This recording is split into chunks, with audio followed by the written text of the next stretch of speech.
السلام علیکم ورحمۃ اللہ وبرکاتہ.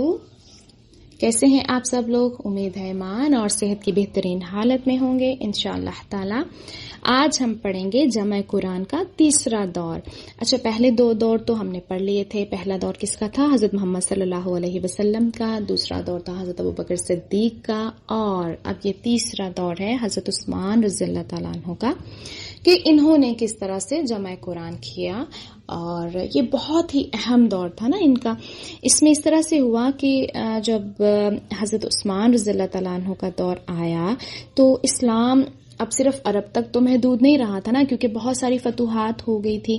تو اسلام روم اور ایران کے مختلف علاقوں تک پہنچ گیا، اور وہاں کے جو مسلمان تھے وہ اب کون تھے؟ وہ عربی تو نہیں تھے، وہ اجمی تھے.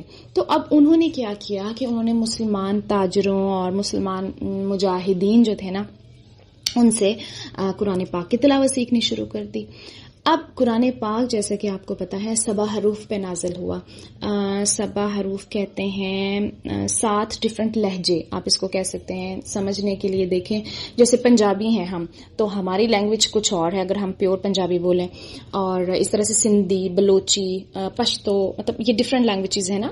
حالانکہ بات سارے ایک ہی کر رہے ہوتے، ایک ہی سینٹینس کو ڈفرینٹ لہجوں میں بولا جاتا ہے. بات ایک ہی ہوتی ہے، لہجہ ڈفرینٹ ہوتا ہے. جسٹ لائک دس قرآن پاک بھی ڈفرینٹ لہجوں میں نازل ہوا ہے. ٹھیک ہے، کیونکہ خالی عربی لہجہ تو نہیں تھا وہاں پر، اور بھی بہت سارے لوگ تھے جو آتے تھے حضرت محمد صلی اللہ علیہ وآلہ وسلم سے قرات سیکھتے تھے، پڑھتے تھے. تو کیا کیا کہ ہمارے نبی اکرم صلی اللہ علیہ وآلہ وسلم نے اس کو ڈفرینٹ لہجوں میں صحابہ کرام کو سکھا دیا، جس کو جو لہجہ سوٹ کرتا تھا، یعنی جو جس علاقے سے آیا ہوا تھا اسی حساب سے. اب کیا ہوا کہ کچھ لوگوں نے تو وہ لہجے سارے سنے ہوئے تھے اور کچھ لوگوں نے نہیں سنے ہوئے تھے. تو جب بھی کوئی صحابی کسی دوسرے انسان کو، وہاں پر جو اجمی تھے ان کو جب قرآن پاک سکھاتے تو اپنے ہی لہجے سے میں سکھاتے، جیسے انہوں نے حضرت محمد صلی اللہ علیہ وسلم سے سیکھا ہوا تھا. تو کیا ہوتا کہ لوگوں کے درمیان جھگڑے شروع ہو گئے. وہ کہنے لگے کہ ہمارا طریقہ قرات بہتر ہے، دوسرے کہنے لگے کہ ہمارا طریقہ قرات بہتر ہے، کیونکہ وہ کہتے تھے کہ ہم نے تو یہ نبی اکرم صلی اللہ علیہ وسلم سے سنا ہی نہیں ہے، یہ تم کیسے پڑھ رہے ہو، تم غلط پڑھ رہے ہو. تو مطلب اس طرح سے نا بہت زیادہ جھگڑے ہونے شروع ہو گئے. تو پھر حضرت عثمان رضی اللہ تعالیٰ عنہ نے یہ مشورہ دیا صحابہ کرام کو کہ کیوں نہ ہم ایک ہی لہجے یعنی ایک ہی لغت میں قرآن پاک کو جمع کر لیں تاکہ سارا جھگڑا ختم ہو جائے. تو انہوں نے کہا ٹھیک ہے. تو کیا کیا انہوں نے؟ فیصلہ کیا کہ اس کو لغت قریش میں ہی ہم لکھیں گے، کیونکہ یہ قریش پر نازل ہوا تھا، اس لیے اصل لہجہ تو وہی ہے. حضرت محمد صلی اللہ علیہ وآلہ وسلم قریشی تھے، تو اس لیے انہوں نے پھر کیا کیا کہ ایک ہی لغت میں اس کو لکھنے کا فیصلہ کیا. اچھا، اس کے بعد انہوں نے ایک کمیٹی بنائی حضرت عثمان نے، جس میں 4 صحابہ کرام تھے. ایک تھے حضرت زید بن ثابت، دوسرے تھے عبداللہ بن زبیر، پھر تھے سعید بن ابی العاص، اور پھر تھے عبد الرحمن بن حارث بن حشام. ان کو اب حضرت عثمان نے کہا کہ تم لوگ قرآن لکھنا شروع کر دو، اور اگر تم کوئی بھی ایک ایسی آیت پاتے ہو جس پہ قرات مختلف ہیں تمہارے پاس، تو تم کیا کرو کہ جو قریشی لغت میں تمہیں جو طریقہ ملتا ہے نا اسی لغت پر پھر اس کو لکھ دینا، تاکہ تم لوگوں کا آپس میں بھی جو اختلاف ہے نا وہ بھی ختم ہو جائے، کیونکہ یہ بھی ڈفرینٹ قریشی تھے. تو اس لیے انہوں نے کہا ٹھیک ہے، انہوں نے بات مان لی.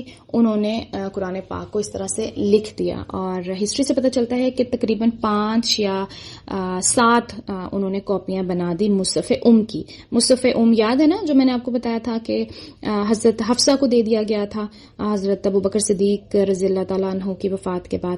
تو پہلے تو انہوں نے وہ منگوایا تھا نا ان سے، حضرت حفصہ سے، اور پھر انہوں نے پھر ان کی کاپیاں بنا لی. اچھا، اب یہ کیا، پھر ان کو وہ واپس کر دیا.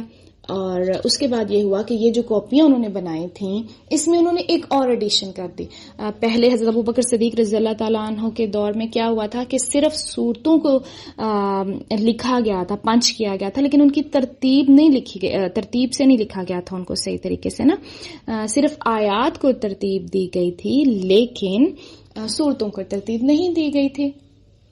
تو اس دفعہ حضرت عثمان نے کیا کیا کہ انہوں نے کہا کہ صورتوں کو بھی ترتیب سے لکھو، کیونکہ ان کی ترتیب تو حضرت محمد صلی اللہ علیہ وسلم سے انہوں نے سن رکھی تھی، اس لیے انہوں نے کیا کیا کہ اس مصحف میں اب انہوں نے صورتوں کو بھی ترتیب سے لکھا اور آیات تو پہلے سے ترتیب میں تھی، تو یہ ایک بڑا اچھا کام ہو گیا اس میں.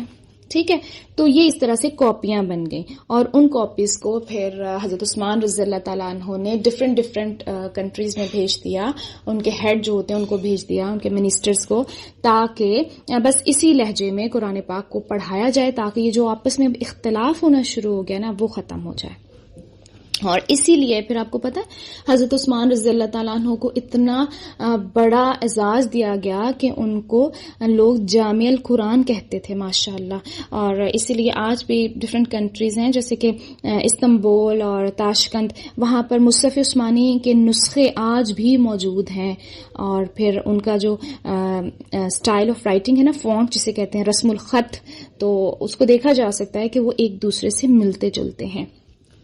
تو یہ ایک بہت بڑی کوشش کی تھی حضرت عثمان رضی اللہ تعالیٰ عنہ نے، تاکہ امت میں جو اختلاف پیدا ہو گیا تھا قرات کے حوالے سے اس کو ختم کیا جا سکے.